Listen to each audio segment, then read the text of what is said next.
Dear students, college education online teaching में आपका स्वागत है। मैं Shailendra Vyas, assistant professor public administration, SBP government college Dungarpur. और हमारा टॉपिक है राजनीतिक दलों के कार्य। पॉलिटिकल पार्टीज के द्वारा कौन कौन से कार्य किए जाते हैं, आज इसके बारे में हम अध्ययन करते हैं। तो राजनीतिक दलों के द्वारा जो भी कार्य किए जाते हैं वे बड़े ही इम्पोर्टेंट होते हैं, बहुत ही महत्वपूर्ण होते हैं। एक विचारक है मेरियम। मेरियम कहते हैं कि राजनीतिक दलों के द्वारा प्रमुख रूप से जो कार्य किए जाते हैं वो 5 हैं।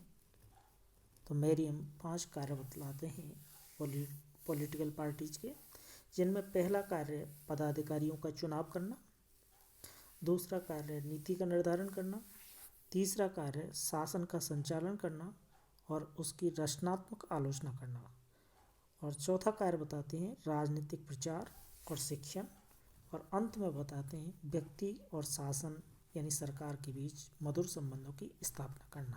तो इस प्रकार से मेरियम पॉलिटिकल पार्टीज के 5 प्रमुख कार्यों का उल्लेख करते हैं। सामान्यतः राजनीतिक दलों के द्वारा जो कार्य किए जाते हैं उनमें सार्वजनिक नीतियों का निर्धारण करना, यानी जनता की जो मांग होती है, जनता की जो डिमांड होती है, जनता की जो इच्छाएं होती हैं, जनता की जो आकांक्षाएं होती हैं, उनकी अनुपूर्ति करने के लिए पॉलिटिकल जो पार्टीज हैं वो नीति का निर्माण करते हैं। राजनीतिक दल जनता का समर्थन प्राप्त करने के लिए अपनी अपनी नीति योजना का निर्माण करते हैं और उसका प्रचार प्रसार करते हैं। वे राजनीतिक, आर्थिक और सामाजिक समस्या के विभिन्न पहलुओं से जनता को परिचित कराते हैं। इसलिए कई बार राजनीतिक दलों को विचारों का दलाल कहा जाता है। एक विचारक है प्रोफेसर लास्की।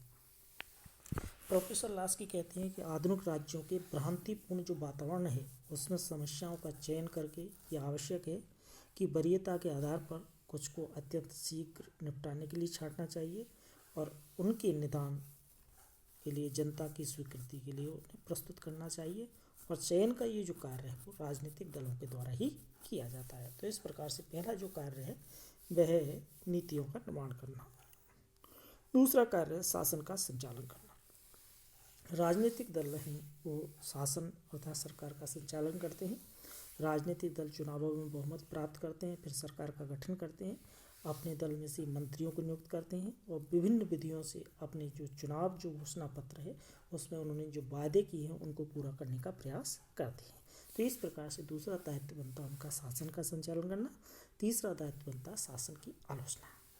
यदि किसी निर्वाचन में किसी दल को स्पष्ट बहुमत यानी बहुमत प्राप्त नहीं होता है तो वह विपक्षी के रूप में भूमिका का निर्वाह करता है, क्योंकि जब चुनाव होते हैं तो चुनावों में जिसको स्पष्ट बहुमत मिल जाता है वह सरकार का गठन करता है और अन्य जो राजनीतिक दल है वो एक विपक्षी की भूमिका में रहते हैं।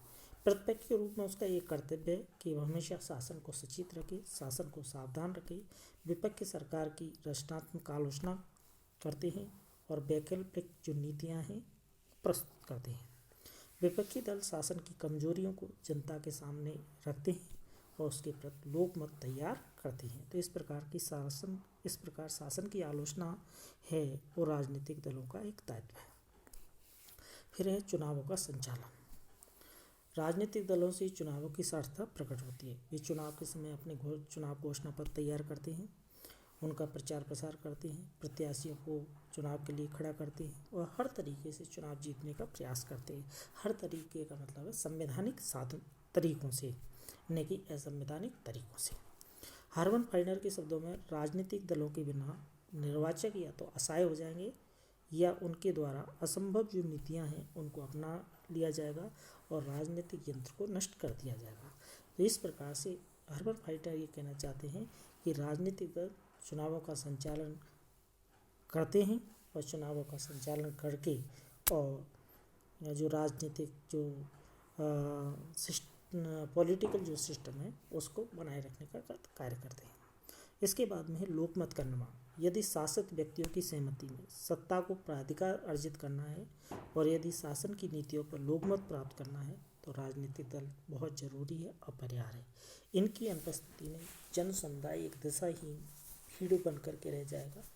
एक विचारक हैं लॉर्ड ब्राइस। वो कहते हैं कि लोकमत को प्रशिक्षित करनी, उसका निर्माण करनी और अभिव्यक्ति में राजनीतिक दलों के द्वारा अत्यधिक महत्वपूर्ण दायित्व निभाया जाता है।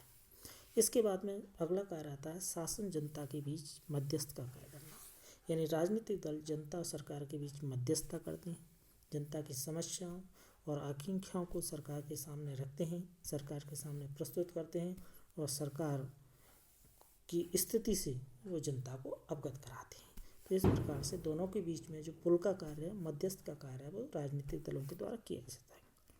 अगला कार्य है राजनीतिक प्रशिक्षण। राजनीतिक दलों के प्रचार से नागरिक है उनको राजनीतिक शिक्षा मिलती है, उन्हें समस्या के विभिन्न पहलुओं का पता लगता है। इस प्रकार से नागरिकों में एक राजनीतिक चेतना जागृत होती है।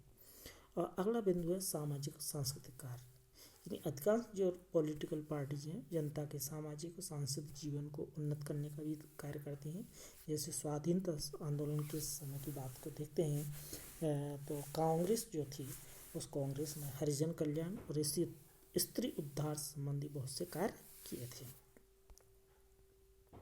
इसी प्रकार से अगला कार्य दलीय कार्य। राजनीतिक दलों के द्वारा दल से संबंधित कार्य भी किए जाते हैं, जिनमें मतदाताओं को दल का सदस्य बनाना है, सार्वजनिक सभाओं का आयोजन करना है, दल के लिए चंदा इकट्ठा करना है इत्यादि दल से संबंधित दायित्वों का निर्वहन है वो राजनीतिक दलों के द्वारा किया जाता है। Thank you.